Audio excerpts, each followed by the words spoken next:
जनाब स्पीकर, हम गुलामान मुस्तफ़ा सल्लल्लाहु अलैहि वसल्लम इस खुदादाद ममलिकत इस्लामी जमहूरिया पाकिस्तान को मुस्तहकम,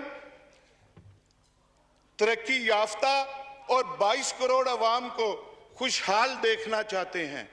हम इत्तेहाद उम्मत व मिल्लत के ख्वाह हैं, हम अमन के दाई हैं, लेकिन फिर भी हमारे सब्र को आजमाया जाता है। हमारी गैरत ईमानी पर हमले होते हैं, हमारी गुलामी का टेस्ट लिया जाता है। कभी रेमंड डेविस को फरार कराकर, कभी सानिया मॉडल टाउन कराकर और ऊपर से गोलियां मारकर, और कभी आसिया मलूना को आजाद करके और रातों रात इस मुल्क से फरार करके, और कभी मुमताज कादरी शहीद को फांसी देकर चीफ एग्जीक्यूटिव के इल्म के बगैर उसको सजाए मौत देकर, और कभी मेरे पुरअमन सरसब्ज साहिवाल को मजलूमों के खून से सुरख करके, और कभी सिलेबस में गुस्ताखाना मवाद शामिल करके, और कभी अहले बैत तहार और खास तौर पे खतून जन्नत सलामुल्लाह अलैहा की शान में और इसाबा इकराम की अजमाइन की शान में गुस्ताखियां करके, और कभी फ्रांस में गुस्ताखी करके और उस पे हुकूमत पाकिस्तान का रवैया, और कभी मज़ारों पे वक्फ एक्ट के ज़रिए उन पे पाबंदियाँ और रजिस्ट्रेशनें लगा के, और मौजूदा दौर में मैं सिर्फ ये बात करना चाह रहा हूँ आपसे, और वो मैं ये अर्ज करना चाह रहा हूँ कि पिछले दिनों एक मिस हैंडलिंग हुई, एक हमारे पुलिस वाले, हमारे मुहाफ़िज मारे गए। वो मोहम्मद इमरान और अफजल, वो हमारे लोग थे, हमारे सिपाही थे, हमारे मुहाफ़िज थे, और सैकड़ों जख्मी हुए। इसी तरह कई दूसरे जो नमूसे रिसालत के लिए निकले, सैकड़ों वो जख्मी हुए, सैकड़ों वो हॉस्पिटल्स में गए, कई शहीद हुए। ये हुआ किस मिस हैंडलिंग, ये शोशा, ये किस वजह से छोड़ा गया, ये किस वजह से गिरफ्तार टाइम से पहले किया गया, और ये मैनेज क्यों नहीं हुआ। एक ट्वीट आया फ्रांस से, जनाब स्पीकर आप आज के रसूल हैं, उन्होंने कहा हम बाहर बैठ के हमने पाकिस्तान का बेड़ागर्क कर दिया। हम इस पुरतशद्दद एहतजाज को हम नहीं मानते, हम पुरअमन एहतजाज के कायल हैं। जनाब स्पीकर जी, जनाब स्पीकर, हुआ क्या, हमारे साथ क्या हुआ कि फ्रांस में एक शम्यूल नामी टीचर ने मुसलमान बच्चों के सामने नबी पाक सल्लल्लाहु अलैहि वसल्लम के खाके बनाए। उसको एक चेचन मुसलमान अब्दुल्ला ने उसको वासिल जहन्नम किया, और उस पे पुलिस ने अब्दुल्ला को शहीद किया। इस पे क्या हुआ, बात यहाँ खत्म नहीं होती।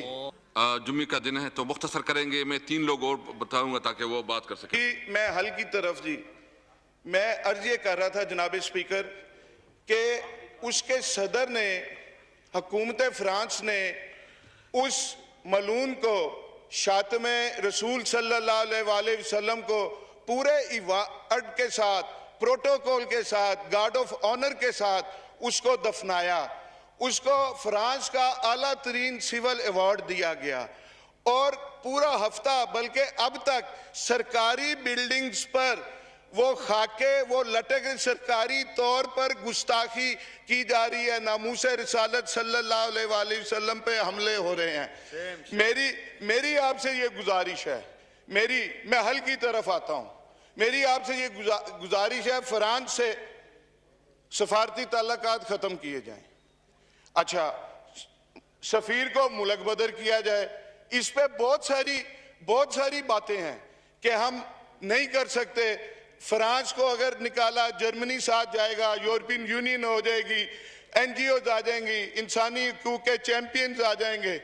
लेकिन मैं सैयद इमरान अहमद शाह, वल्द सैयद अली अहमद शाह, इस आयात रब्बानी में मैं ये आपसे वादा करता हूं कि फ्रांस का 17-18 अरब कर्जा होगा, वो आप और हम पाकिस्तानी गुलामान मुस्तफ़ा और पाकिस्तान से जो बाहर रहते हैं गुलामान मुस्तफ़ा, वो इंशाल्लाह अपनी जायदादें बेच के वो इसका कर्जा उतारेंगे। मुझे इसके बाद पूरे टेन्योर में टाइम ना दीजिएगा, पूरे टेन्योर में मुझे टाइम ना दीजिएगा। आज मैं ईमान से मैंने आपसे अर्ज की कि एक गुलाम आका जी, जिस गुलामी पे मुझे नाज है, एक गुलाम आका जी के गुलामों से मुखातिब है। मैं आपसे ये अर्ज करना चाह रहा हूं, उन्होंने उसको आला तरीन सिविल अवार्ड दिया, आप उस चेचन मुसलमान को, अब्दुल्ला को पाकिस्तान का सिविल आला तरीन सिविल अवार्ड दें। आप उसके जवाब में आप गाजी फैसल को सरदारती ऑर्डिनेंस के जरिए फौरी तौर पे उसको रहा करें, कुछ तो करें। कितने महीने हो गए आपने एक दिन में एक सियासी पार्टी को आपने बैन कर दिया, लेकिन इस पे आप कुछ नहीं कर सके।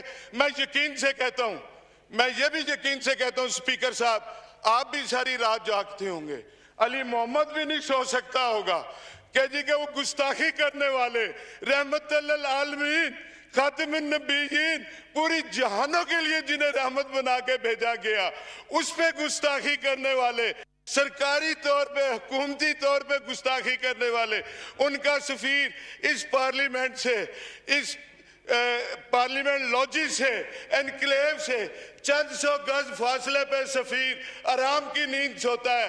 तो जनाब स्पीकर, आप भी आराम की नींद नहीं सोते होंगे, आप भी सारी रात, अली मोहम्मद भी सोचता होगा कि इसका कुछ ना कुछ तो हल करें, कुछ ना कुछ तो हल करें इसका। लेकिन अगर मैं कहता हूं, मैं उन तमाम लोगों से कहता हूं, टॉप से टॉप तक, जो तहफ़्फ़ुज़ नमूस रिसालत के लिए कुछ कर सकते हैं और कर नहीं रहे, उनके लिए एक मैं शेर पढ़ूंगा, और वो आपके लिए नहीं है, आप आज के रसूल हैं, बाकी हम सब के लिए है कि कुर्सी है तुम्हारा, ये जनाजा तो नहीं है, कुर्सी है तुम्हारा, ये जनाजा तो नहीं है, कुछ कर नहीं सकते तो उतर क्यों नहीं जाते।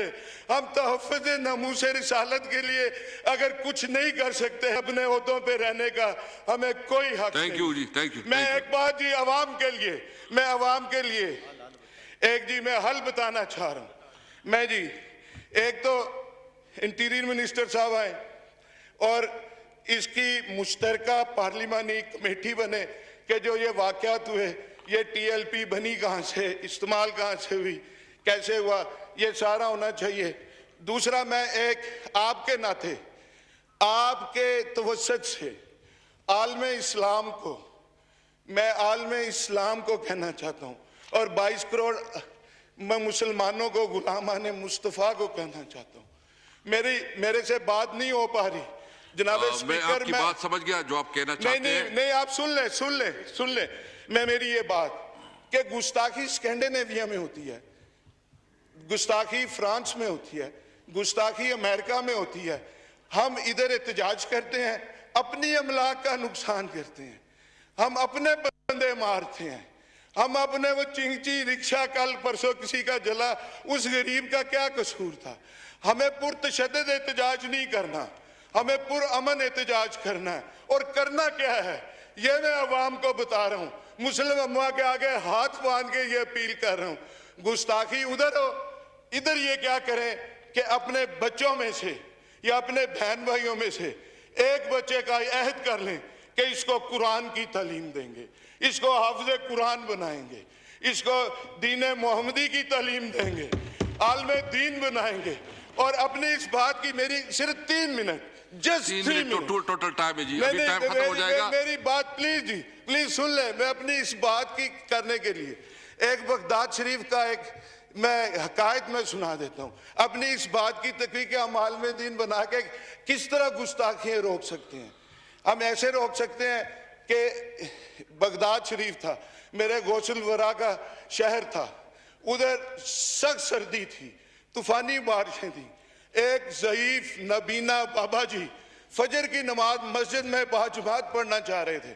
उन अपने पोतों वाले थे, बच्चों वाले थे, नहीं कोई नहीं बच्चे कहने लगे बाबा जी नमाज फजर घर पढ़ लें, मस्जिद में नहीं जाना। वो ज़ईफ नबीना बाबा जी अपनी स्टिक पकड़ के घर से निकले, गलियों में पानी था, मस्जिद पहुंचे, गिरते पड़ते ठुड्डे खाते हुए वो मस्जिद पहुंचे और जख्मी हुए लहूलुहान हुए ब्रूजेस पड़े हुए, और नमाज पढ़ी बाजमात, कोई नमाजी उन्हें घर छोड़ गया। अगले दिन फिर ऐसे ही तूफानी बारिशें, सख्त सर्दी, वो बाबा जी ने स्टिक उठाई, बच्चा कोई मस्जिद छोड़ने को तैयार नहीं। बाबा जी घर से निकले तो एक शख्स ने उसका बाजू पकड़ लिया। उस बाबा जी नबीना को बहुत एहतियात से, बहुत हिफाजत से मस्जिद तक ले गया, कहीं कुछ तकलीफ नहीं होने दी, आराम से ले गया। जब वो मस्जिद छोड़ा तो बाबा जी ने पूछा, है खुदा के बंदे अपना तारुफ तो करा दे, अपना नाम तो बता दे। उसने कहा मेरा नाम है अबलीस। उसने कहा है? बाबा जी की वो खुशी परेशानी में बदल गई। उसने कहा ये अबलीस ने, शैतान ने कब से काम शुरू कर दिया नमाजियों को मस्जिद पहुंचाना। उसने कहा कल जब तुम आए थे ना, गिरते पड़ते लहूलुहान होके, अल्लाह को तुम्हारी ये दुआ पसंद आई और अल्लाह ने एक नमाज फजर के सदके तुम्हारी सारी जिंदगी की नमाजों का स्वाब तुम्हें दे दिया, कबूल कर ली। और थैंक यू जी, मैं ये कह रहा हूं कि अब हम जब अपने ये करेंगे, नंबर वन, मैं आपकी बात एक मिनट, सिर्फ एक मिनट, मैं फिर वो तीन, सिर्फ एक minute, just 1 minute, wind up please. क्या हम ये अपना अगर ये करेंगे, अगर हम बच्चों को पढ़ाएंगे, कुरान की तालीम देंगे, हम हाफ़िज़ कुरान बनाएंगे, आलिम दीन बनाएंगे, तो अमेरिका और ये फ्रांस ये कहेंगे गुस्ताखियों को खुद रोकेंगे, गुस्ताखी ना करना। अब के 10 लाख की बजाय 20 लाख बच्चे हाफिज बन गए हैं। ये तो दीन मोहम्मदी के करीब होते जा रहे हैं। और एक आखिर में, आप सब हम ईमान वाले हैं, आज के रसूल हैं, एक मेरी बात का जवाब दे के अपना उसका वो अपनी गुलामी का दाव मतलब जो हम करते हैं वो पूरा कर दें, कि दुनिया को मैसेज आए कि ये पार्लियामेंट नबी पाक के गुलामों की है। ताजदारे खत्म नबूवत, ताजदारे खत्म नबूवत, ताजदारे खत्म नबूवत। थैंक यू इस्लाम जिंदाबाद, पाकिस्तान जिंदाबाद। थैंक यू, शुक्रिया।